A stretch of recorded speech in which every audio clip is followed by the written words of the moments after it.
Tell me when. Hello. We are at the holy monastery of Hagia Irini on Crete. I'm here with Pamela MacIsaac. It's a beautiful view.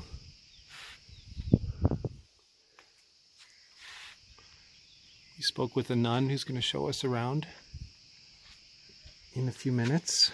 And Pamela, would you mind telling us a little bit about your early memories of your spiritual life and just a little bit about your spiritual life throughout your life?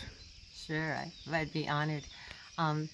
Being here on Crete or anywhere in the world where there's always going to be special spots, like right here, where you feel very close to the Spirit. And I always search those out when I'm traveling. And today my son just said, why don't we go to the beautiful monastery? It's also a convent. And say some prayers together, because we're both going to be traveling tomorrow. And so here we are, and we're going to pray together. And I thought I would just tell you a little bit about my life and how I became a spiritual person.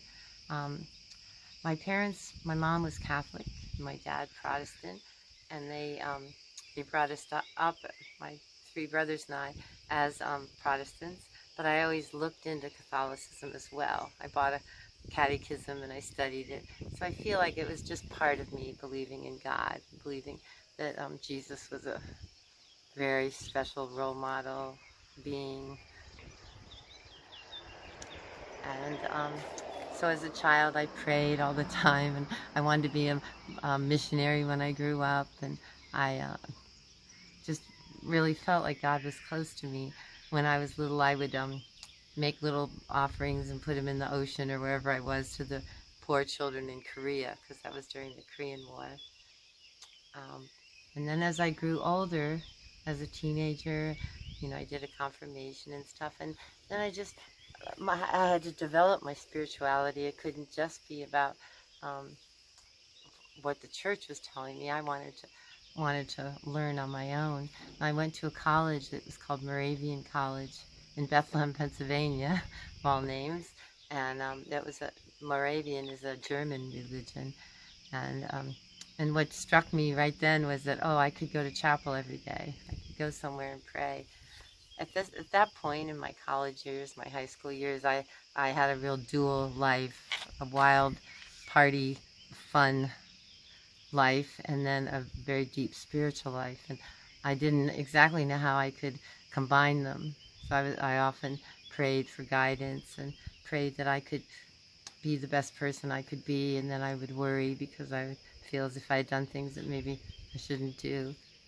And then when I was in college, I always worked away from home at a beach town in Virginia Beach, and there I went to see where Edgar Cayce lived and read his books, and just started reading any spiritual books I could. I studied the Old Testament, the New Testament. I studied different religions, all at my college. And so that summer, I met this long-haired guy with beads around his neck. I was like, oh my God, what is this? And of course, he was from California, and he had come to Virginia, and I was like, okay, well, this is it. This has changed my life.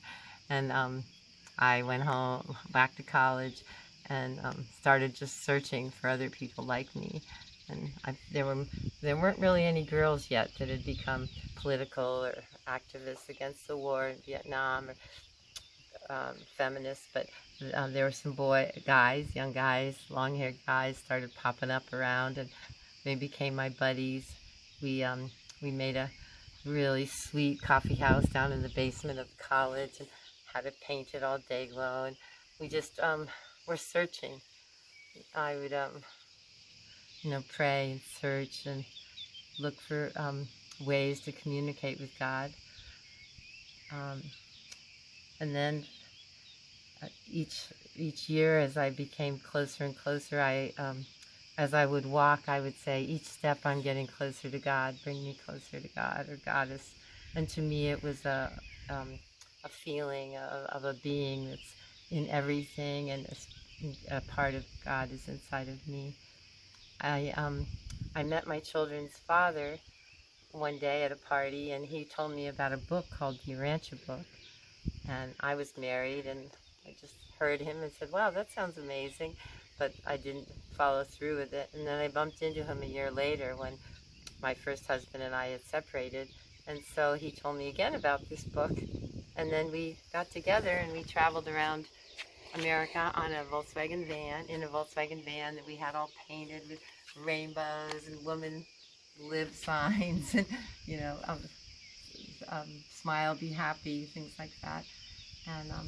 And we read this book together, along with reading Ram Dass's Be Here Now, Yogananda's Life of a Yogi.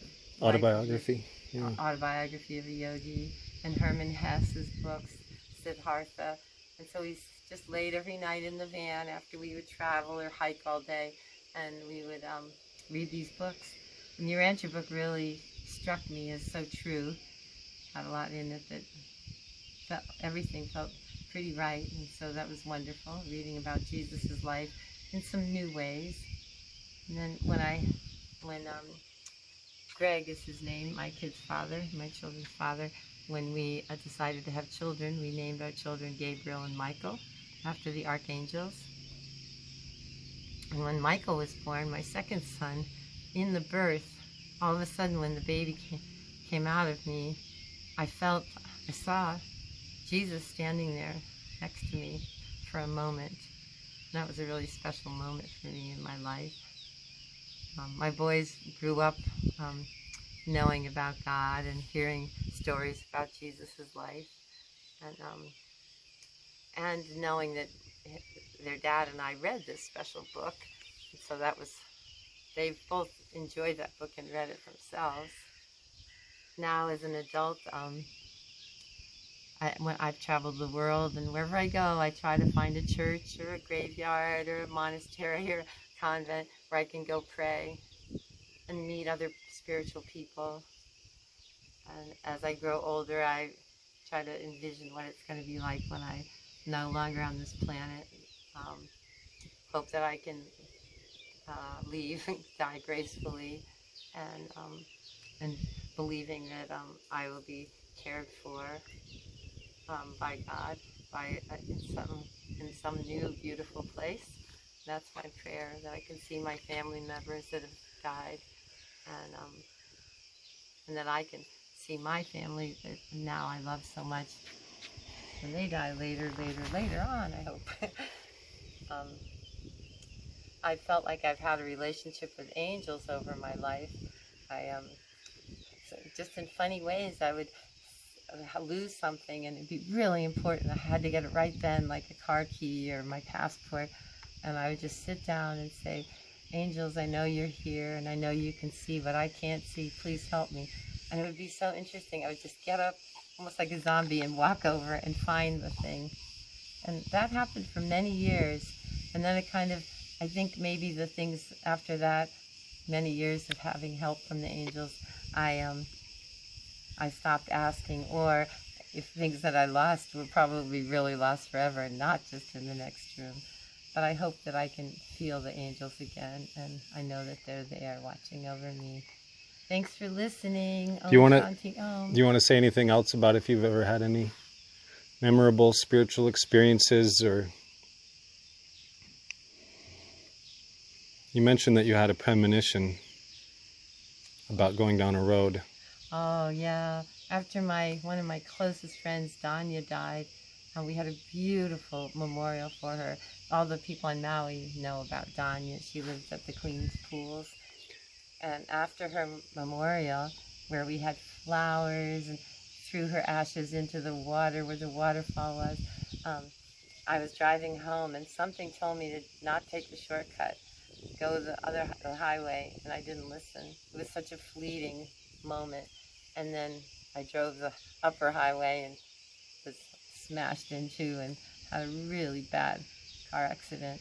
So I try now, even if it's just fleeting moment of a thought that maybe my higher power is trying to give me a warning or give me help, I try to remember to listen.